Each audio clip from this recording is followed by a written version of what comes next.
પાટણ નગરપાલિકાની ચૂંટણીના પ્રચારના શ્રી ગણેશ કરતા વોર્ડ નંબર 1ના ભાજપના 4 ઉમેદવારો વિવેક પટેલ, નીતા પટેલ, અશોક ઠાકોર અને ચંદ્રિકા રાવળના સમર્થનમાં સાલવીવાળા ખાતે મધ્યસ્થ કાર્યાલય કાર્યરત કરવામાં આવ્યું છે.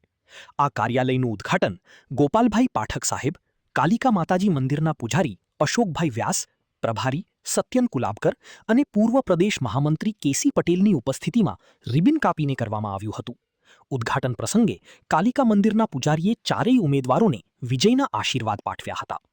વિવેક પટેલે જાહેરાત કરી હતી કે આ કાર્યાલય માત્ર ચૂંટણી પૂરતું મર્યાદિત નથી, પરંતુ આગામી 5 વર્ષ સુધી વોર્ડના મતદારોના સુખ-દુઃખમાં સહભાગી થવા માટે ખુલ્લું રાખવામાં આવશે. કે આજે જે કાર્યાલયનું ઉદ્ઘાટન કર્યું છે એ કાર્યાલય માત્ર ચૂંટણી પૂરતું નથી. આ કાર્યાલય 5 વર્ષ માટે ખુલ્લું હશે એની ગેરંટી આપું. પૂર્વ કોર્પોરેટર મનોજ પટેલે સભાને સંબોધતા કોંગ્રેસ પર ગંભીર આક્ષેપો કર્યા હતા. તેમણે જણાવ્યું હતું કે અગાઉની સભામાં કરેલી વાતના આધારે કોંગ્રેસીઓએ તેમના પર દેશદ્રોહની ફરિયાદ કરી હતી, જે કેસ હજુ પણ ચાલુ છે. તેમણે મતદારોને 26 તારીખે ભાજપને જંગી મતોથી વિજયી બનાવવા હાકલ કરી હતી. તેમણે સ્પષ્ટ કર્યું હતું કે નગરપાલિકામાં ભાજપની સરકાર બનાવવી એ જ લક્ષ્ય છે. એમને આજે આપણે બતાવવાનો સમય છે મિત્રો. આ કોંગ્રેસે હંમેશા આ દેશ સાથે ગદ્દારી કરી છે. સનાતન ધર્મને કચડવામાં કોઈ કામ બાકી રાખ્યું નથી. ત્યારે 26 તારીખે આપણે આપણા ચારે ઉમેદવારોને જીતાડી અને આપણે નગરપાલિકામાં મોકલવાના છીએ. ચૂંટણી પ્રભારી સત્યન કુલાબકરે કોંગ્રેસની ડૂબતા ટાઇટેનિક જહાજ સાથે સરખાવી હતી. કુલાબકરે ઉમેર્યું હતું કે કોંગ્રેસે હંમેશા વિકાસ અને નારી શક્તિ બિલનો વિરોધ કર્યો છે.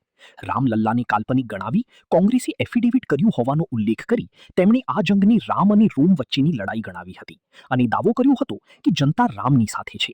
ટાઇટેનિક ડૂબવાની છે ને, આજે એ લોકોએ વધુ એક કારણ આપ્યું છે ડૂબવા માટે કે જ્યારે એ લોકોએ નારી જે બિલ હતું એનો પણ વિરોધ કર્યો છે. આમનો વિરોધ કોઈ નવો નથી મિત્રો. આ લોકો ટેવાયેલા છે વિરોધ કરવા માટે. આ રામ મંદિરનો પણ વિરોધ કરતા હતા. એ લોકોએ એફિડેવિટ કર્યું કે રામલલ્લા તો અમારા માટે કાલ્પનિક છે. મિત્રો, આ રામ અને રોમની લડાઈમાં ચોક્કસપણે હું કહું છું કે અહીંયા બેસેલો દરેક વ્યક્તિ એ રામની સાથે છે. પૂર્વ પ્રદેશ મહામંત્રી કેસી પટેલે મતદારોને જાગૃત કરતા જણાવ્યું હતું કે કોંગ્રેસ કે અપક્ષને મત આપવો એટલે મત બગાડવા સમાન છે. કેન્દ્ર અને રાજ્યમાં ભાજપની સરકાર હોવાથી નગરપાલિકામાં પણ ભાજપના શાસનથી વિકાસની ગતિ તેજ બનશે.